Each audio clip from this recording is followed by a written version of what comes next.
Kasi mga pangitain na nangyayari. Alam nyo, parang kakaiba pala talaga dito sa inyo. Yan, no? May aswang, may matandang babae, nagdidilang angil. Hindi nagdidilang angil. Yung mga sinasabi niya, nangyayari na talaga. Kahit hindi niya pa sabihin. Nakikita niya lang sa pangitain niya. Kesa, iniistis niyo sa mga bagay na ganyan. Bakit hindi niyo na lang ako ipagsibak ng kahoy? Ako na magluluto nito, oh. Itoy! Buti naman at hindi ka nalasing ngayon, kuya. Eh, wala namang mangyayari kung maluto. Asan si niya? Kung masaya na siya. May plano na ako doon. Makalipas ang ilang minuto, ay sabay-sabay na rin silang kumain. Napatigil lang sila nang biglang may kumatok sa pintuan.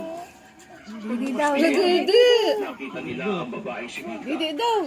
May daladala pa itong Yun, may langga na padidi niya. stainless. May malinis na Nasa didi baba doon. si Eddie sa Dali, kinakain nito. Nang makita ang pawisang ilusyon ng dalaga.